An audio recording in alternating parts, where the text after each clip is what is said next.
We are now below the deadline, the financial and diamond district. Here there are more diamonds by the square foot than any part of the world, including the Transvaal.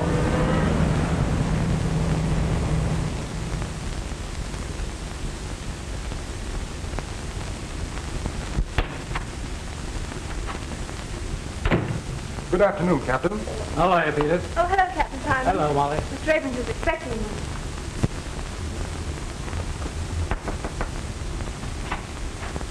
Captain Simon is here. Would you go in? Thank you. How are you, Mr. Abrams? Oh, good afternoon, Captain. Sit down. Thanks. Have a cigar? Well, thank you. What's on your mind? These diamonds. These and a lot more to come. And, oh, pardon. This is Mr. Everly, Captain Simon. Mr. Everly? I'm glad to know you, Captain. Mr. Everly and I are negotiating a very large consignment of diamonds, and we thought that you should be warned about it. A wise precaution. Are you collecting the consignment here? Yes, for my firm in Chicago. But they're not to be shipped for nearly a week. Well, don't worry. We've got a pretty good line on all the boys in town, and not one of them would dare to shove his nose below the deadline. I'll just tell my men to keep their eyes peeled, and if they do see anybody below the deadline that looks suspicious at all, to bring them in for questioning. Well, by the way, where is your deadline now, Captain? Still Canal Street? Yes, and if any of them come south of that line, it'll be just too bad. Well, so long. Bye-bye.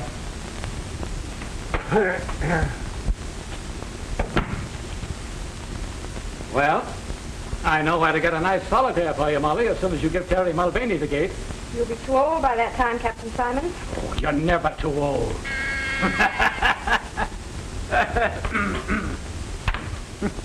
Yes, sir. Good day, Captain. Goodbye, Peter.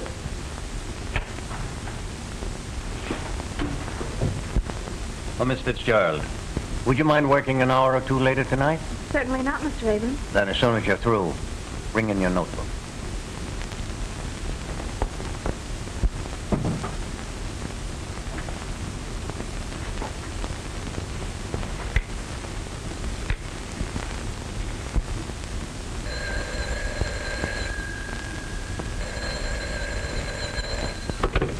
Hello? Hello, Molly, my darling. Terry, dear, I have to work late tonight, so don't wait for me. I'll have supper downtown. You can meet me near the subway entrance around 9. Sure, darling, I'll be there with me buttons all shine. Right.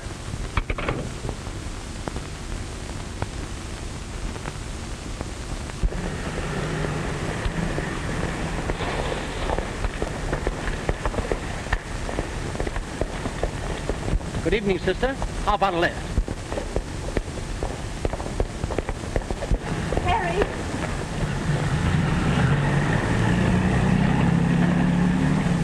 What's the matter, darling? Oh, just a would-be Casanova. And what's that?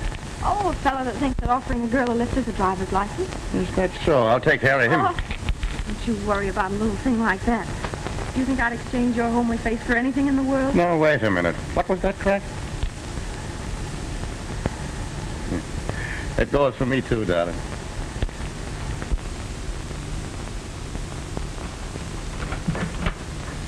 Hello, Annie, dear. Well, good evening, Miss Tiverton. How are you this evening? Why do people always think it's polite to ask silly questions? Well, look who's here. Have you had your supper? Yes, thank you. Glass of milk and a sandwich, I suppose, standing up at some lunch counter. Oh, well, this rush will soon be over, and then I'll have my evenings to myself again. Would you like some tea, Terry? Uh-huh. I'll go fix some. Are you still here? I thought it was time for you to be going home instead of coming here visiting. Well, I suppose it is a little late for elderly people, but Molly and me won't mind if you want to go to bed. If you expect me to resent that, you're wrong. Why on earth don't you sit down? You've been on your feet all day, haven't you? I tell you, that I have. The poor dogs. Every time I make them walk, they get sore. And when are you going to get this advancement you're after? Well, the exams are in June, and by July you'll see me a full-fledged detective. Then crime will automatically cease, I suppose. Oh, no, not immediately. You see, there's the honeymoon first. Terry Mulvaney, if you don't make Molly the happiest wife in the world, you'll have me to answer to. Won't be for the want of trying. Molly needs a rest. That man Abrams works her too hard. Don't know what people want with diamonds anyway. Useless things. And yet if they can't buy them, they steal them. Oh, no, not much chance these days. Rot. Half the crimes in the world are never solved. Well, here, let me hold it for you. Well, at last I found a use for a policeman. Oh, I don't know. Molly found one. Did you ever try it? Are you two still bickering? Let me help you. Well,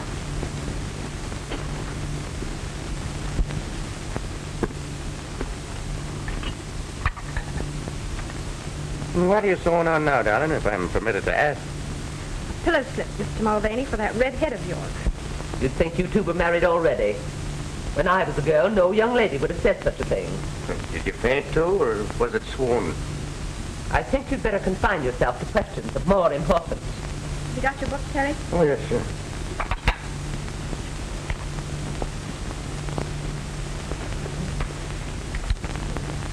When an officer takes a prisoner into custody, what is his duty? To search the prisoner for weapons and evidence, and conduct him directly to the station using every care to prevent his escape. Good. Under what circumstances is a policeman legally justified in using his pistol? What's that, correct? Under what circumstances is a policeman legally justified in using his pistol? And let me tell you, Flash, even if she wouldn't give me a tumble, that Fitzgerald dame can have my role any time she gives me the come on. What she got that the others don't have? Oh, boy. She's got everything. Hold on, Spike. We're not mixing pleasure with business. She didn't fall for you. So now we got to find out some other way when Abrams is going to ship those diamonds. Rocks fascinate you, don't they? How do you think I got the name Diamond Dutch? Chasing after fluffs? Maybe not. But I never saw you pass one up. Right. But when there's a job on hand, I don't play with fire. You never saw me get burned. Well, I'm getting penny burned right now. Here we are, all set to make the biggest haul that's ever been pulled. And all you can think about is some dame that you've never even seen. But I'm going to see her. Tomorrow, I think. And we better call the whole deal off. When you fall for a new fluff, I know what happened. So do I. But I can also defer the pleasure to an appropriate time. Don't worry, Dutch.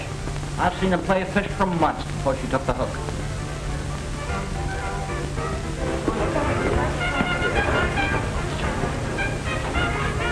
All right. But when does Abrams get in the balance of that consignment? That's all I want to know. Why pull this job a day too soon? When by waiting another day, we could get maybe $100 grand more. What'll you bet I can find out by tomorrow night? Come on. I'll split $1 grand with you. 500 apiece. Okay. That's a bet. You can land that Fitzgerald dame, you've got it coming.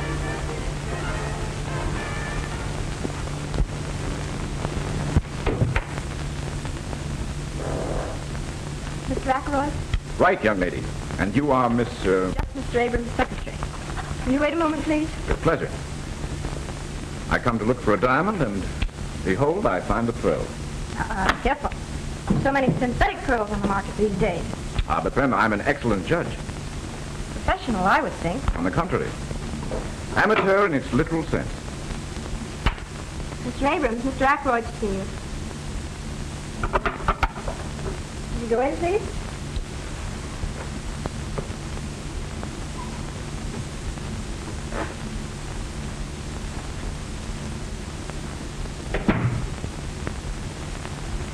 Sorry I'm so late. I suppose it's about your closing time. Oh, it's never closing time when we have a client. Won't you sit down? You said over the phone you were looking for stone of about 5 carats. Yes. A yarder.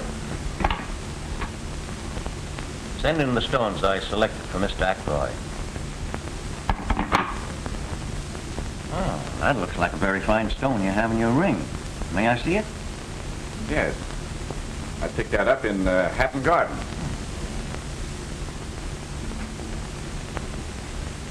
Fine. You know diamonds.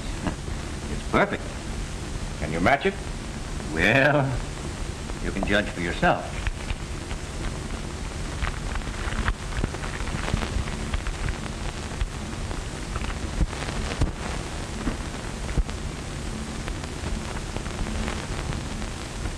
May I use your glass? Certainly.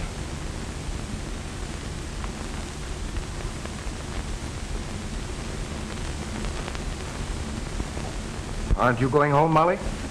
Doesn't look like it, does it? I had a date, too. Woman proposes, but business disposes. Well, I'll be glad to get home and dispose of that corned beef and cabbage that's waiting for me.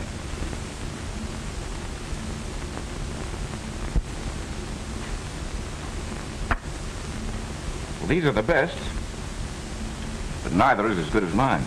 I'm afraid you're right. But I shall have more in Thursday, and I think finer ones. Would you call then? I'm not sure, but I think I could make it Friday. Well, I'm very sorry, but they'll be gone then. Tell you what I'll do. I'll give you 1,000 for that one.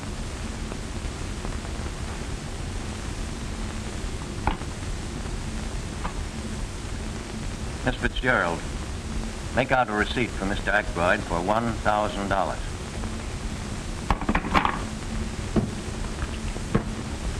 So that's that.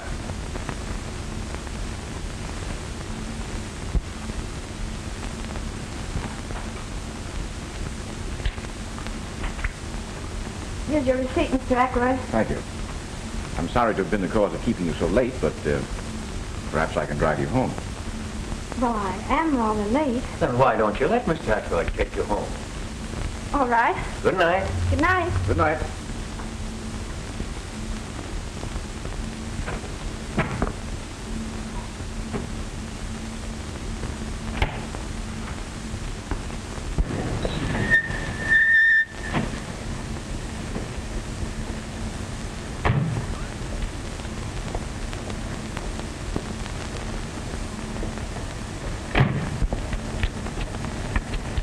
Thanks a lot.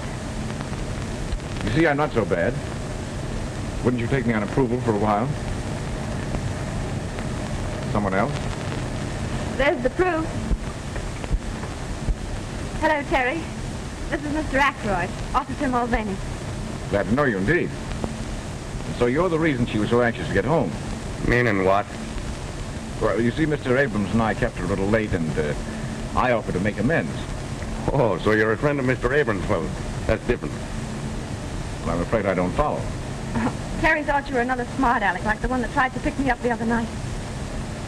Well, I might be sorely tempted, but I don't think I'd try. I seem to be a better judge of character than you are. Well, good night, Mr. Mulvaney. Good night, Miss Fitzgerald. Thanks again, Mr. Ackroyd. Don't mention it.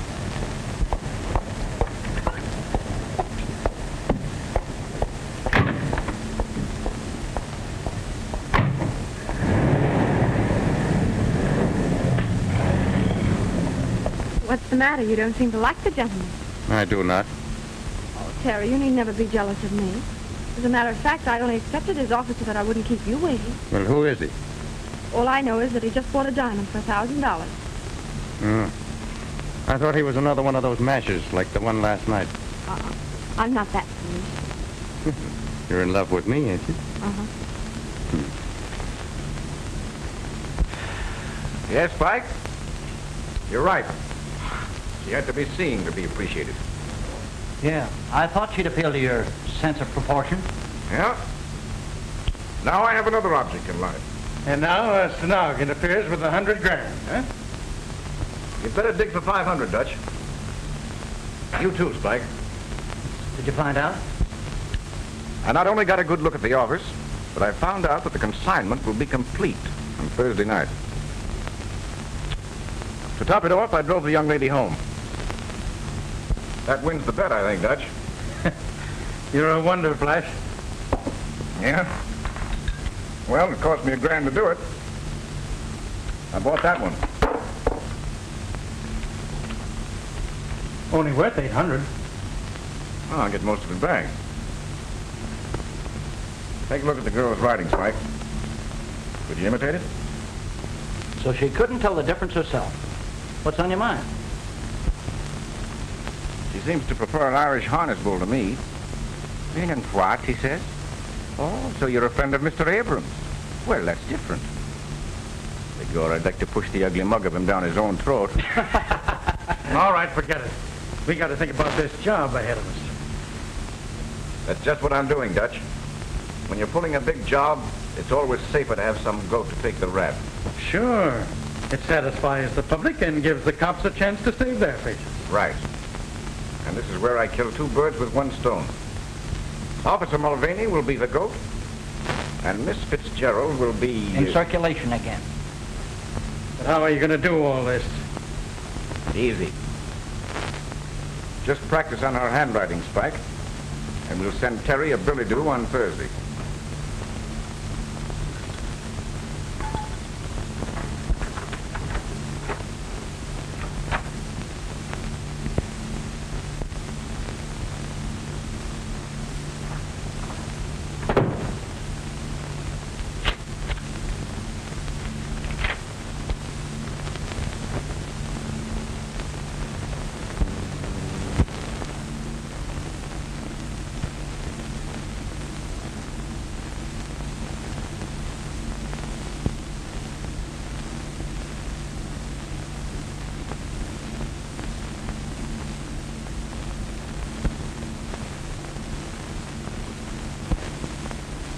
Sure glad I'm not on duty down here every night. It's too quiet. Yeah, I'd rather be uptown myself. Hello, boys. Well, no pinch tonight, Palmer? Oh, I think the captain's crazy. There's no one below the deadline tonight.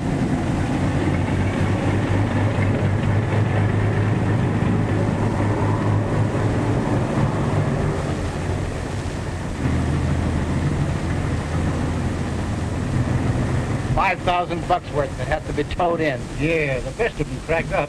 Give me my old flivver. It's never let me down yet. Fetch wood. Better make the rounds again, boys. Okay, see you in jail. Right.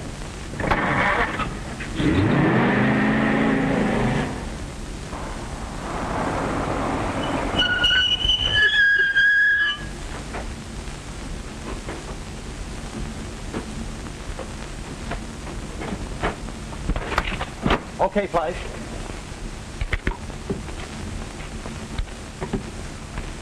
See anybody? Passed 3 bowls and they never give us a tumble. Let's get going then. All right. Hey, just a minute, buddy. Well, for crying out loud, what are you doing down here? Well, what's the matter with you, Bill? You got the jitters? Who is it? Why, it's Bricktop Mulvaney from 14th Street. Yeah, and don't go be saying anything at the station about seeing me down here, or I'll wipe up the floor with you. Oh, you know me, Terry. Yes, I know all of yous. So long. So long. Hey, what's the gag? Oh, nothing. We've been ribbing him at the station about being in love. He's got a girl works down here. Well, we've seen somebody anyway. Yeah, let's shove off.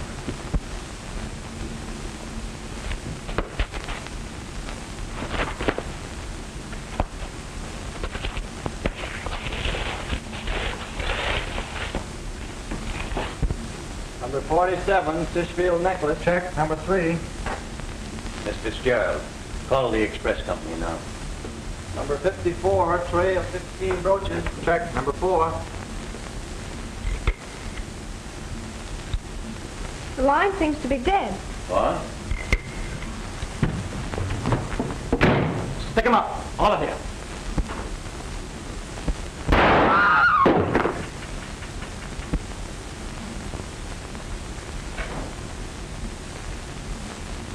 Good work, Terry. Terry. Shut up, and let that be a lesson to all of you. Keep your hat on your mug. You want that brick top to give you away? Now turn to the wall, all of you. Start now.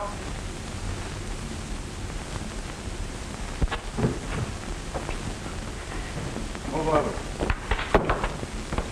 Keep 'em up.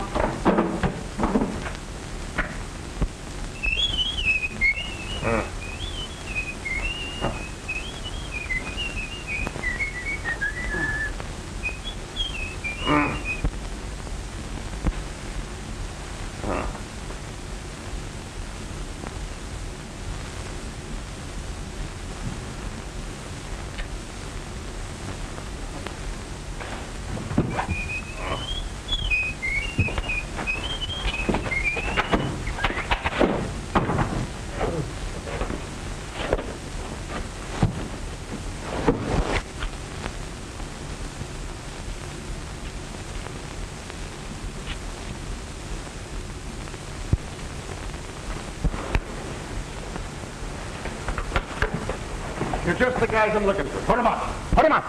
Put him up. What's the rib? Cut out the innocent stuff. Now, wait a minute. This is no time for kidding. You've got to help me find the guys that slugged me. I wish we were kidding, Terry, but you're under arrest. Under arrest? Well, what am I under arrest for? Murder and robbery of the Abrams office. No, wait a minute. The Abrams office? Well, how about Molly? Is she hurt? You ought to know you were there. You can't get away with this. Abrams recognized you and you plugged Peters. They all heard the other two call you by name. And even if they hadn't, that rogue in red hair would give you away. We saw you heading for Abrams' office just before the stick-up. Oh, I must have been framed. Say, will you take me back to where they held me? You'll find the rope that was tied me up and the blindfold and the tape that was over my mouth. Wouldn't hurt to take a look. Even if we did, what would that prove? He could have planted them. I was slugged, I tell you. Sure, I was on my way to Abrams, but Molly asked me to call for her. Here, look in my side pocket. You'll find a note from her. There's nothing there. You killed a guy in cold blood, Mulvaney, and it'll take more than a bluff to get you out of it. Oh, they must have frisked me after they slugged me. Oh, please, will you take me? Yeah, we'll take you back to Abrams' office. And Captain Simon's there, and you can tell it to him. Go ahead, Max. Put him in. Rooney, put that handkerchief over his face.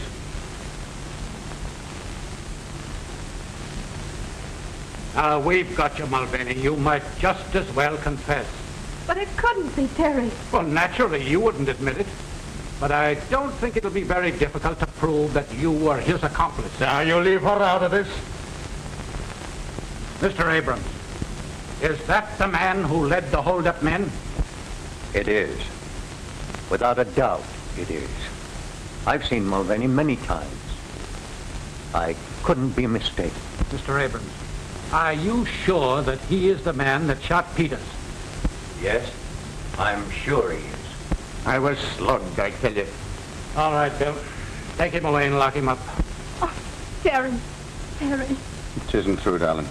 I was framed. I'm going to prove it. He's just putting on an act. Take him away.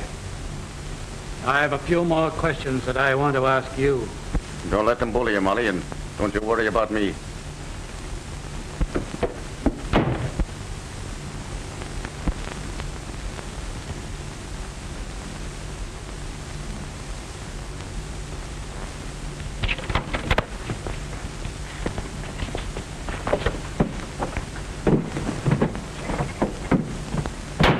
I'm sorry, Bill, but I was framed and I can't prove it in jail.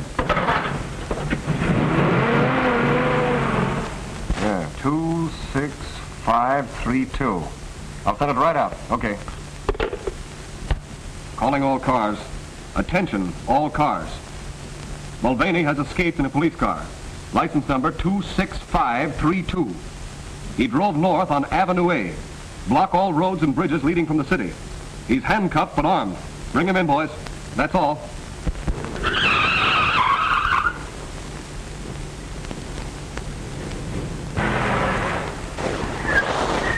Yes, sir. What can I do for you?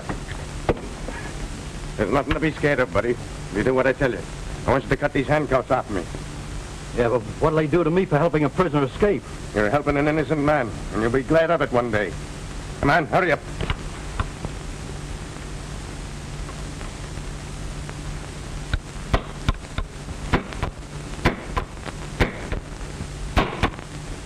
And after they're off, you gonna plug me?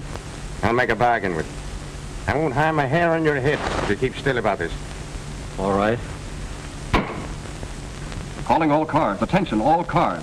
Mulvaney reported seen on Lincoln Highway speeding west. Use special caution. He's probably listening to these broadcasts, so we can't give location of blockades. That is all. Come on, hurry up. Repeating broadcast 47. Mulvaney reported seen on Lincoln Highway speeding west. Step on it, Dave. We must be right on his tail. Thanks.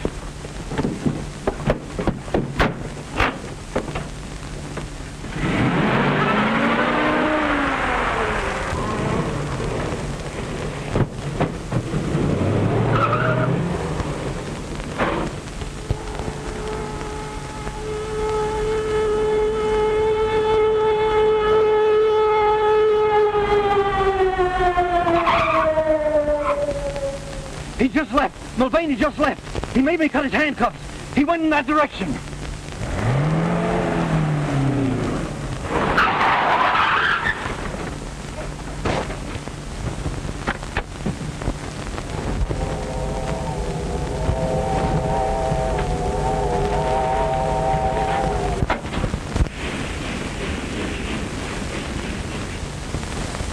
Well, look at your time, people. You belong in these parts? Oh, just this one. What's the next stop? Don't you know what train you're on? Oh, sure. The Tipsy train. No. You gotta go back to Hopewell Junction to get that.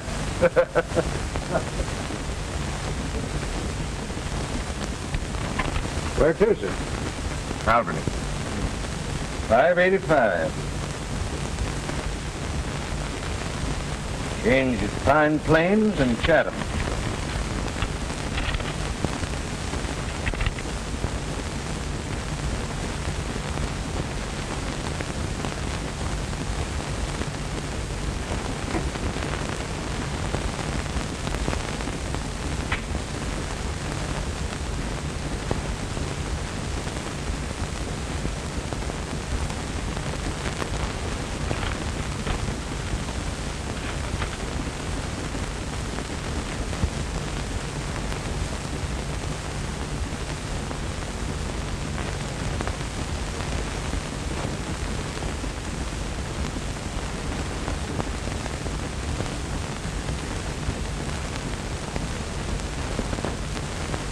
Got this police wire at Billings. The man in Section 9 answers the description exactly. Take a walk through, but don't let him see you look at him. And if you think he's the guy, we'll stop and send a wire ahead to the sheriff, Pine Plains. Right. Now look here, Miss Fitzgerald. I'm not as interested in the capture of Mulvaney as our friend the detective is. But I'm an investigator for the insurance company, and my job is to get the diamonds back. Are you going to help me, or are you not? I tell you again, I know nothing. I don't believe Terry had anything to do with it. Wasn't it because you saw him that you fainted? I didn't see him. Terry didn't do it. Then why did you call him by name? I didn't. One of the men called the murderer Terry. I repeated the name in amazement. Never thought it was Terry Mulvaney. Yet you admit you tipped him off. I only told him I wouldn't have to work late after the diamonds were shipped Thursday. Same thing. Are you in the habit of fainting? No. But you did faint at the most convenient time, didn't you? Oh? Yes, right in. Thanks. Hello? This is Stenton calling by request, Bill. I diddle, the captain of the fiddle. What's that? You got him? That's great, okay.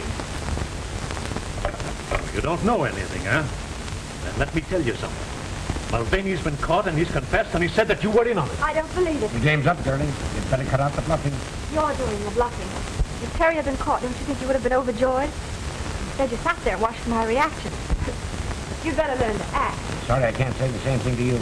But I'm very glad to know just how clever you are. Well, they both think they're clever. Mulvaney has as much chance of getting away as the well-known dog with rubber legs has. How's this?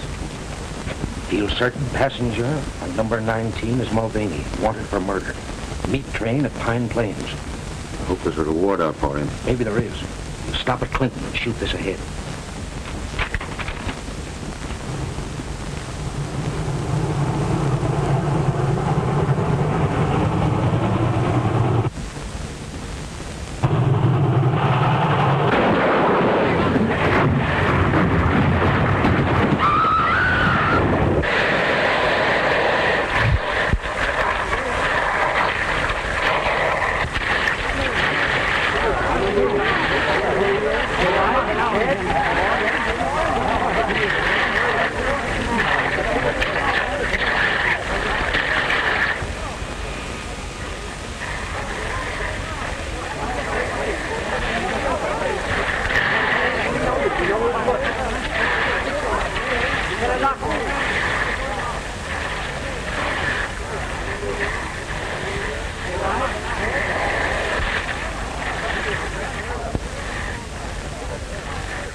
Here's another body, poor devil. Look at his face. Or what was his face? Hey, John, we found the body of the conductor and the brakeman.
Well, who are you? And who asked you to come in? If I waited to be asked, I'd be on the outside most of the time. I see she's read the news. Are you one of the detectives? No such luck. Death did their work for them. I still have to find the diamond. Well, you won't find them here. And I hope you'll have the decency to respect the poor girl's grief. I have the decency, ma'am, but I haven't got the time. Perhaps she'll talk now, more than she did last night.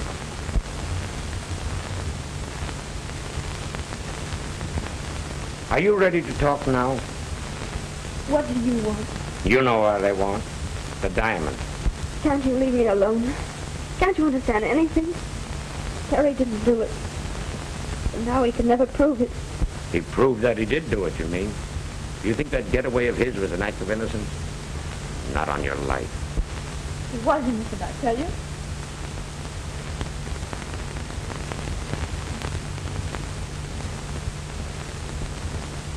You expect to find the diamonds behind the pictures or under the carpet? Molly said she lived with her aunt. Are you Miss Tibbet? None of your business. I make a lot of things my business. In fact, I sometimes act like an old woman. Oh, no offense, madam. No offense. If you think you can get me angry that way, you're mistaken. And if you're through, there's the door. Who were Mulvaney's Confederates? He had no Confederates. He didn't do it. He didn't. Come on now, Molly.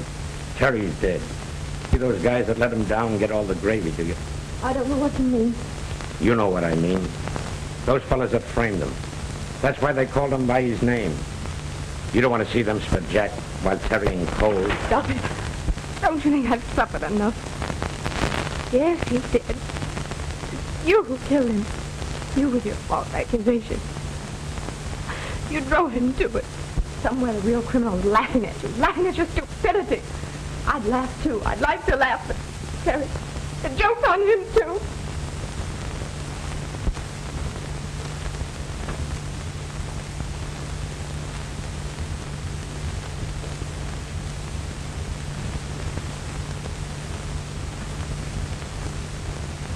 You think he can pull through?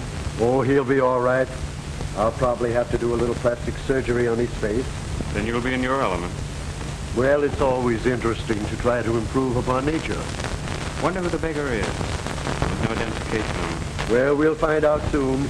He'll recover consciousness now that I've removed the pressure.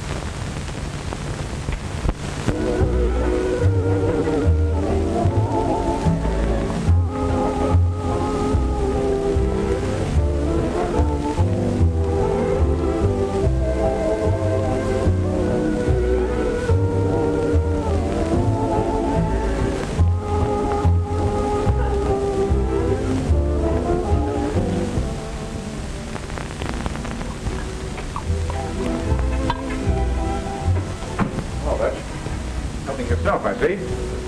My long suit. You're telling me? Well, everything still seems to be under control. Sure. The Dicks haven't the ghost of an idea that was our job. They're still sure it was Mulvaney. But the cops are still watching every fence for the stone. Certainly. Why not? Every time there's a job full, the guys make the same mistake. They want to cash in right away. So they peddle the stuff while it's hot, and they're picked up. I tell you, Dutch, we have the right idea. Handle each job like a legitimate business. And don't expect any profits for the first year. And that's why we're still in business. And never even an entry on the blotter against us. Well, those Abram diamonds are staying undercover for a year. Okay with me. Now I suppose you're going after the dame. Not yet, Dutch. I know women. And I know that Molly Fitzgerald is still thinking of Mulvaney as a martyred hero. Nurse tells me that you're feeling a little better. Do you think that you can answer a few questions? There was no identification in the remains of your clothes, so we don't even know your name. O'Malley. Ted O'Malley. Ted O'Malley.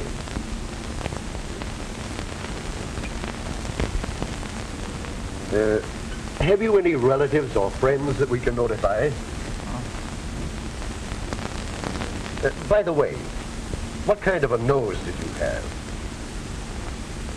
I mean, I shall have to build up your nose from practically nothing. Couldn't you get me a photo to go by? I'm afraid he's a little too weak yet, Doctor. Oh, well, I'll give him a classical one.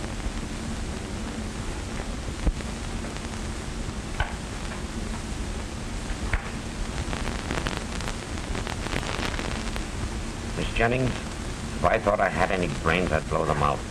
What's the matter? But wouldn't it be a terrible thing to drill a hole in one skull and find it empty?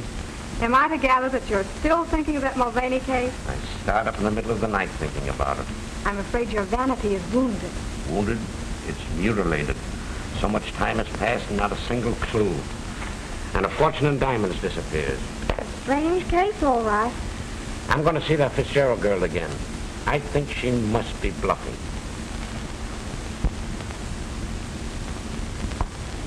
Where's your winter coat?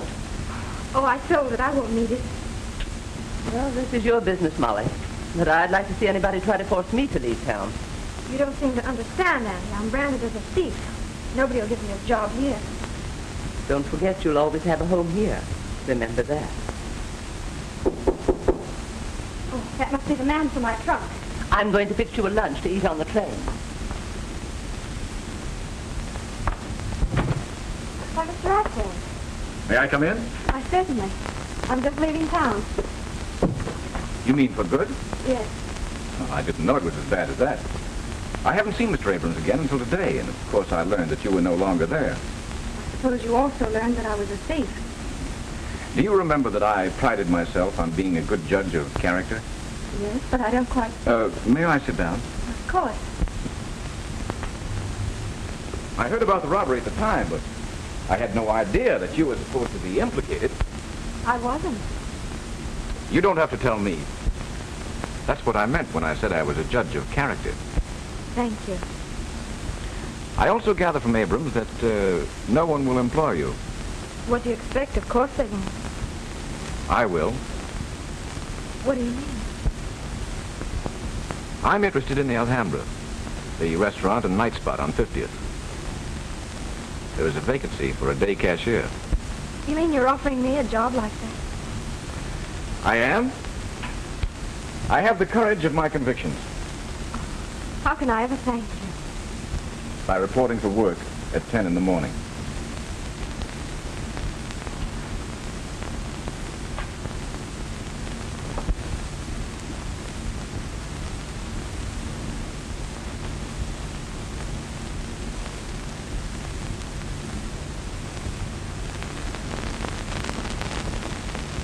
Yes, we can leave the bandages off now. Sure, Doc, and that won't make me mad. No, I suppose it probably won't, but evidently you would like to see what I've done for you. That I would.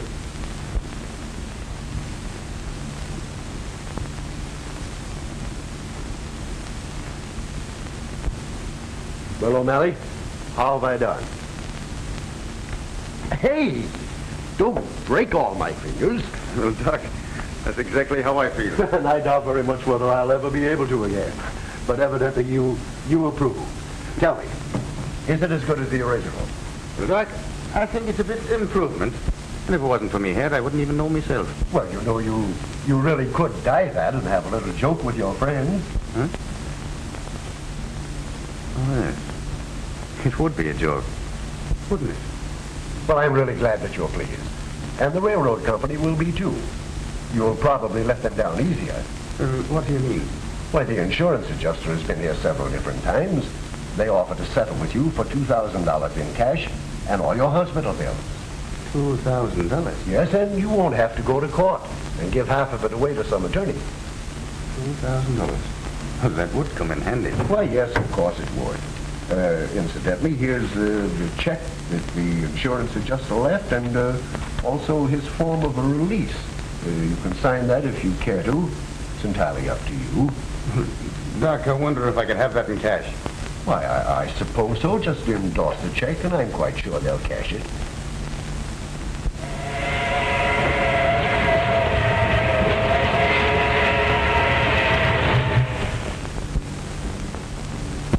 Come in. Thank you, sir.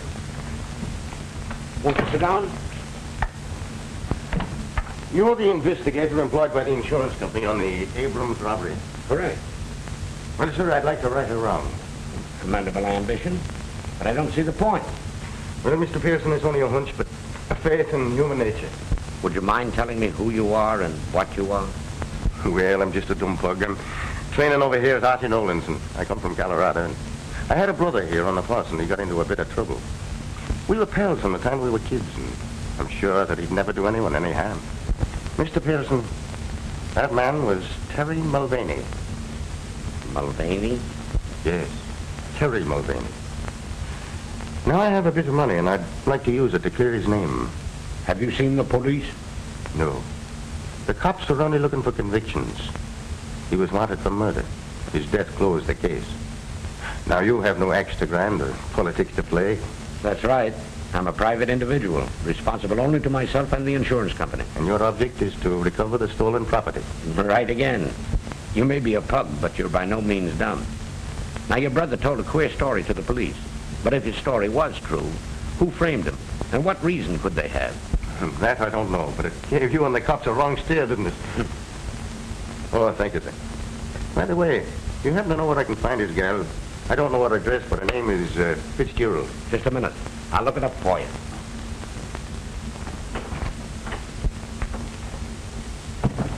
Miss Jennings, get the Mulvaney file. Quick, the fingerprint ready.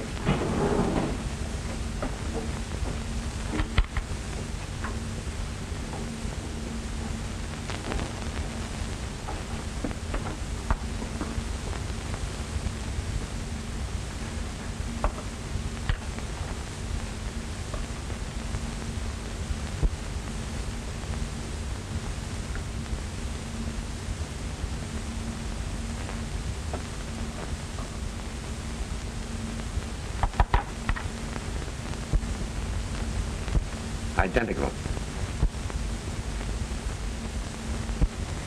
He's our man.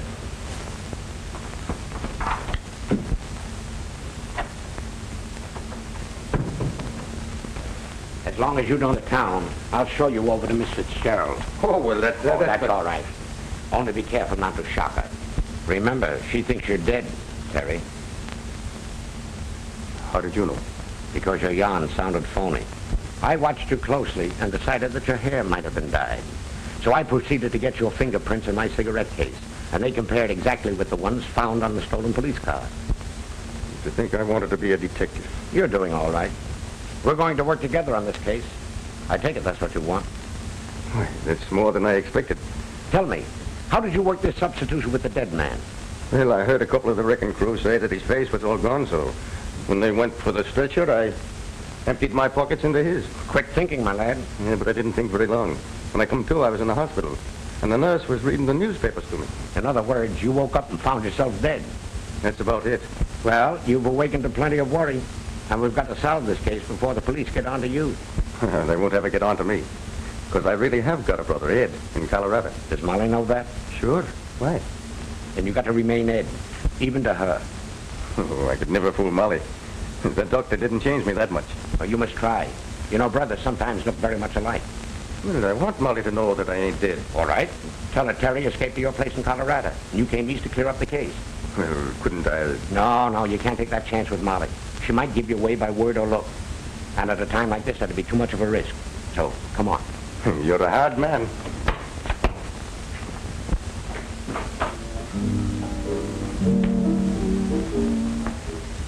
We saw Pearson outside talking to a guy. Pearson? Oh, the insurance company sleuth. Forget him. What'd you find out? Well, we can get rid of a few grand's worth. It's safe enough now. You don't think Pearson means anything? Not a thing. He used to park on Molly's trail, but he's given that up. And I still claim you shouldn't have given that dame a job here. Why? Well, Fluffs have brought down bigger guys than you, Fred. Oh, forget it. Pour yourself a drink.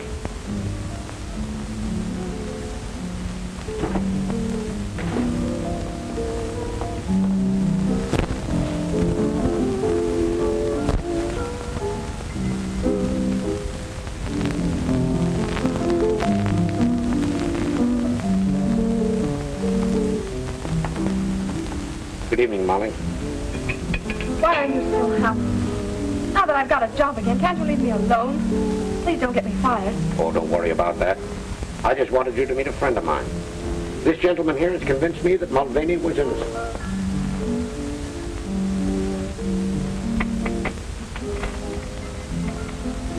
Terry. No, Ed. Harry told you about me, didn't he? Would you mind if we sat down? Of course not.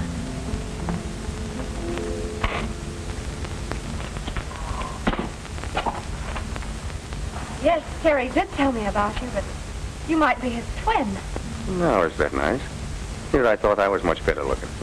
You talk like him, too. Of course, your hair is darker and your nose is different, but if Terry weren't dead... He's not dead, Molly. He escaped from the train wreck. He's not dead? Are you sure?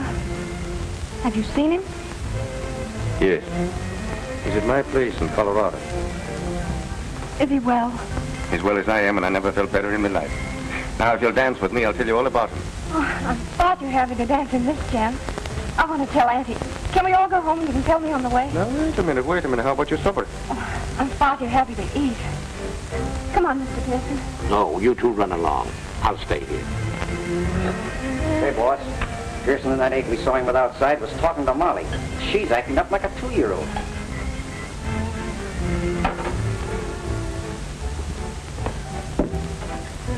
Now, don't you get scared the next time you see me. Good night, Ed. And you be careful. Careful of what? Oh, you know, a nice young fellow and a pretty girl and a romantic moon. Must I tell you the rest of that? Come on, Mr. Mulvaney.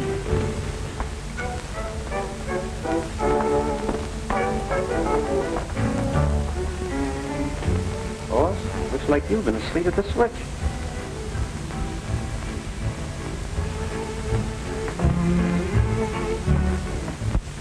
If it hadn't been for Mr. Ackroyd's kindness, I'd still be out of work.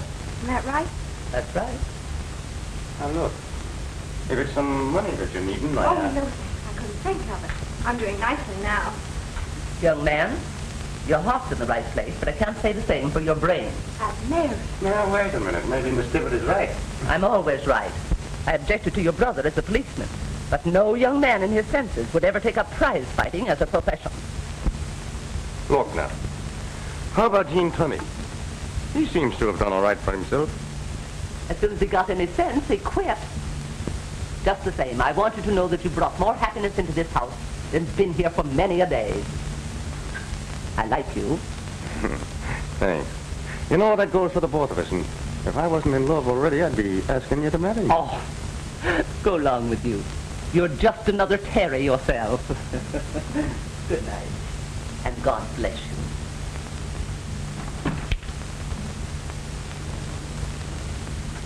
Well, I guess I'd better be going, too. Oh, no. I want to hear it all over again. Again? Well, my dear child, I told you in the taxi, and I told you in the park, and I'm just after telling your Aunt Mary here. I know, you're a darling. I didn't mean to say that. Well, what's wrong with calling me a darling? I don't know, something just came over me. I suppose it's because I'm so grateful to you, Mr. Mulvaney. I thought you promised to call me Ed. Well, what's the matter? I don't know. I seem to have known you forever. It's just the way I want you to feel. You don't understand. Please go.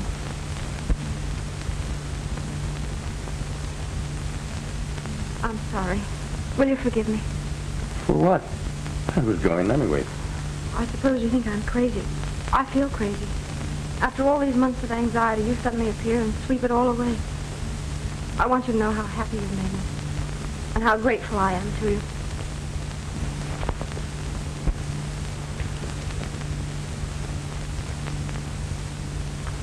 You shouldn't have done that. You misunderstood. I think not. But it isn't fair. You know I'm engaged to Terry, and you said you were in love with somebody else. I said no such thing. You did. You told Aunt Mary. You meant? All fair in love and war. Good night, Molly, dear.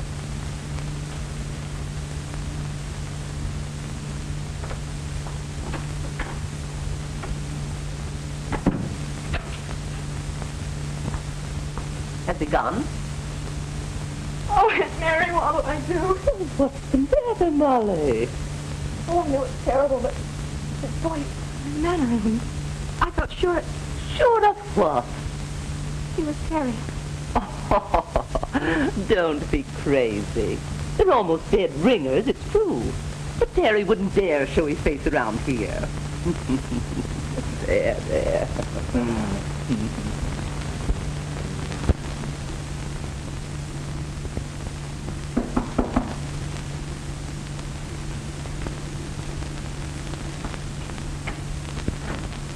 You sent for me, Mr. Ackworth? Yeah, come in.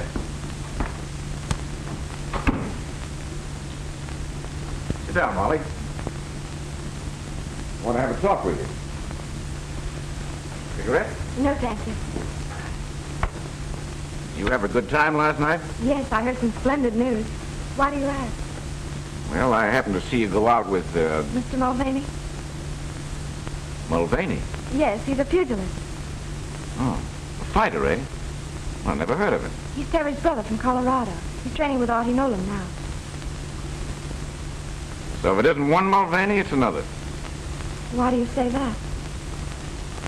Look, I've been pretty nice to you, haven't I? I've left you alone and never bothered you. Waiting until you got that crook Mulvaney out of your mind. Now, don't interrupt. I'll do the talking. I wasn't going to say anything until you got rid of the blues. And now, when I see you're happy for the first time, it's with another guy. Don't I deserve a better deal than that? I'm sorry. I'd no idea you felt that way. Listen, you're not as dumb as that. Why do you think I gave you a job here when everybody else thought you were a crook? Mr. Pearson doesn't think so now. Listen, Molly. The cops have been on this case for months now, and there aren't any clues. If you think that he'll ever be proved innocent, you've got another thing coming. Even if he were, what's the matter with me? Don't you think I'm a better catch than an Irish harness bull with a brogue as thick as a shillelagh? Now, me darling, it's time you got wise to yourself and started being nice to the fine gentleman that's been nice to you. Wait a minute. Sorry, Flash.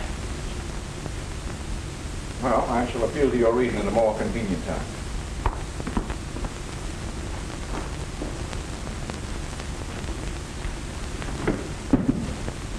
You mean to bust in on the party? But what about the stuff? Dutch has got a deal to unload the whole lot, and the guy's waiting. I think we'd better wait. Molly was just telling me that Pearson is off the Mulvaney angle. What do you mean, off the Mulvaney angle? That's what I want to find out.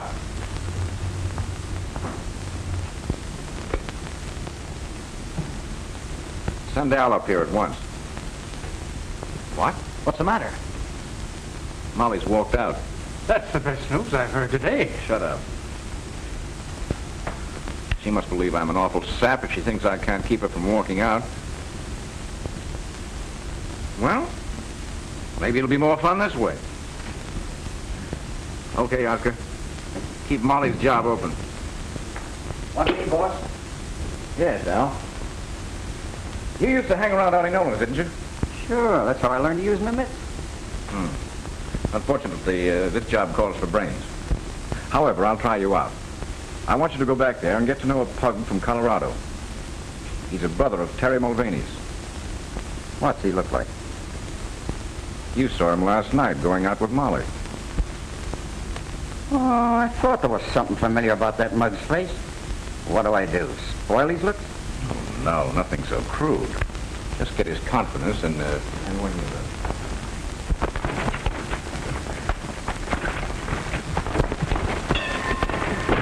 All right, Ed, you're shaping up fine. Now, let's call it a day. Thanks, Artie. Say, I haven't seen you around here much before, have I? No, I'm a chauffeur now. Can't get around like I used to. But I like to work out with you whenever I can. Well, that goes double. Let's make it often, huh? Okay. Well, I have to be on my way as soon as I hit the shower. How do you feel?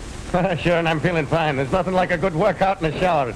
Yeah, I'm going to get with you again. Or maybe some night when we have the car, we'll go places. Well, I'm not much for that night stuff.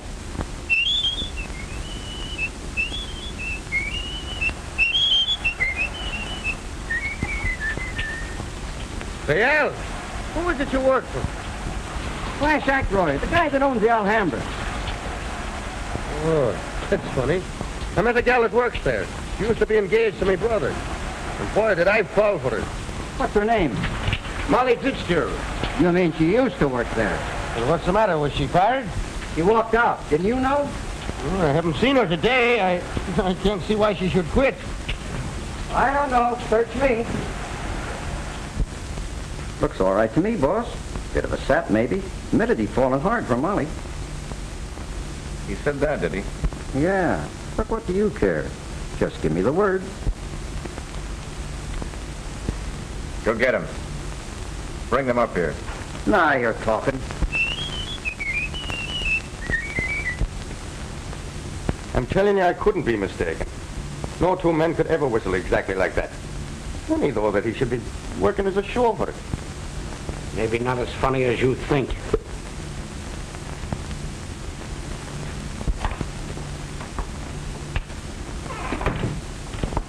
I just got your message, Ed. Oh, you're not mad at me after all, eh? I mean, for... Excuse me? for kissing you last night.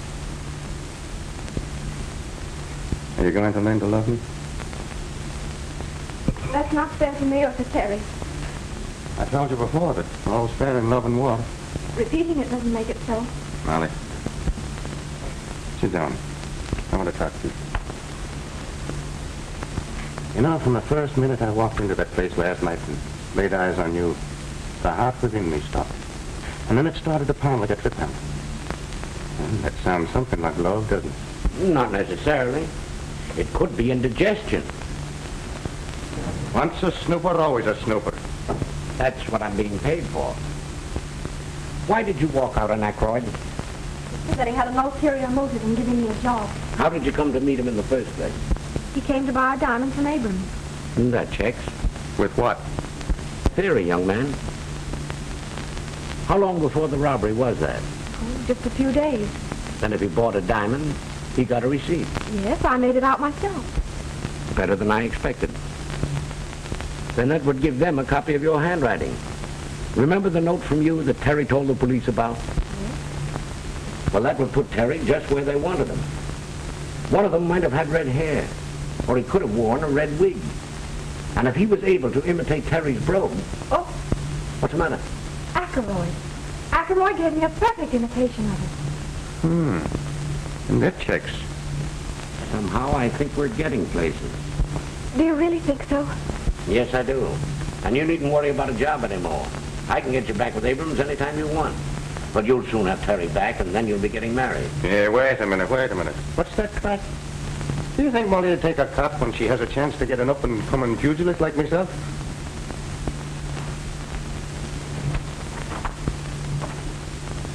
Oh, maybe I shouldn't have said that. The poor kid, she don't know whether it's Terry or Ed she loves. Leave it to me.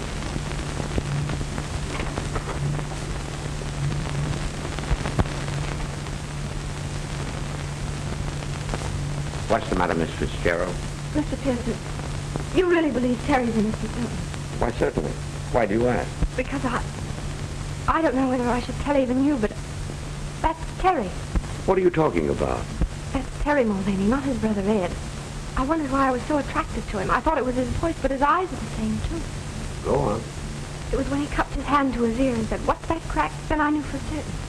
I tell you, Terry's come back from where I don't know, but I'm afraid. There's nothing to be afraid of. Terry didn't come back from the dead. He came back from the hospital. I've known it all along. Then I've been the goat.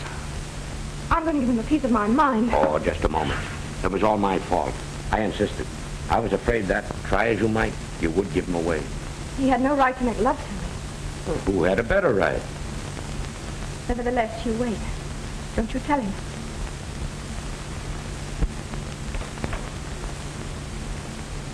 Run along, you two.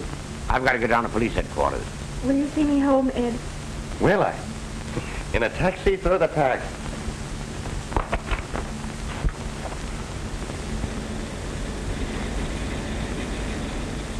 Ed, there's something I must tell you, and it may relieve your mind. Well, me darling, you go right ahead and tell me. I've been true to Terry all this time, even though Auntie and everybody said I was a fool. They did? Yes, and it wasn't until he disappeared that I found out what a wretch he really was. Well, that couldn't be so. It's a pack of lies, I tell you. No, the truth, all right.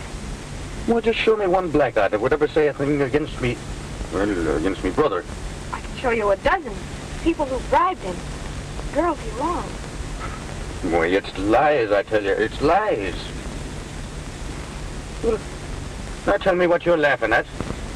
Terry Mulvaney, alias Brother Ed. Terry Nah, Terry. You're lying to me. Oh, Molly, my darling. Oh, Terry, what happened? Why didn't you tell me? I was making me escape on a train and it was wrecked. I changed places with a dead man. Oh, Terry, you poor dear. Oh, I was never so rich in all my life. You must think I'm terrible. But it was mean of you not to tell me. Mr. Pearson wouldn't let me. Yes, I know. He told me.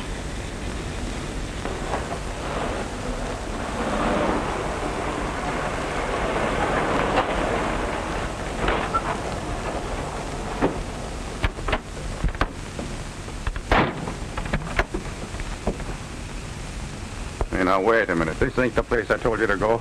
Right, but it's the place you're going. Well, what's the racket? No racket at all. A guy just wants to talk to you. Come on, both of you.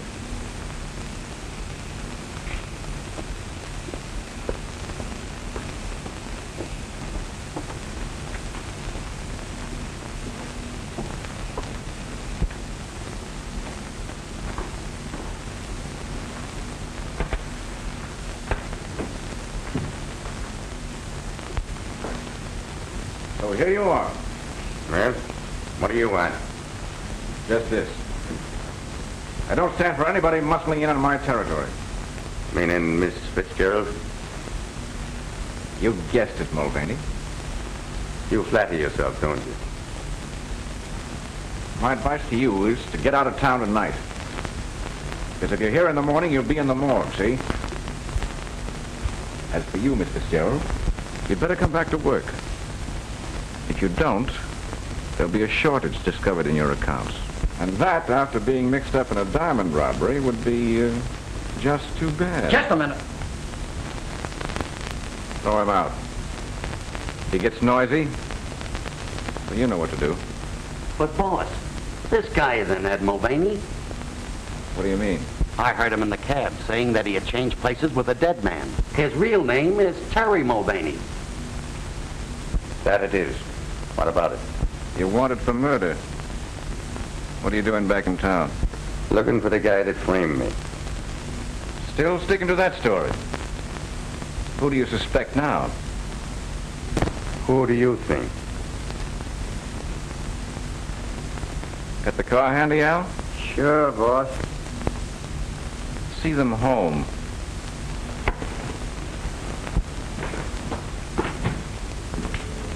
That guy knows more than he was telling. Pearson must be onto something. I knew that dame would snag us sooner or later. Who's snagged? Maybe they don't know a thing. I'm just not taking any chances. The alley's full of cops.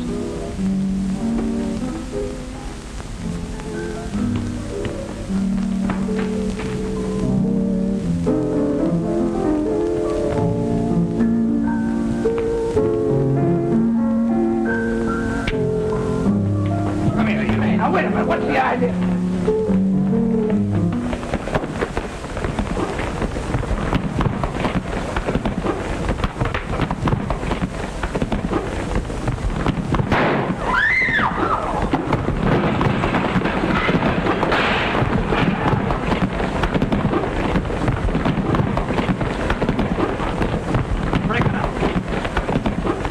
Are you all right, Terry? Why, sure he's all right. What do you think I've been training at Auntie Nolan's for?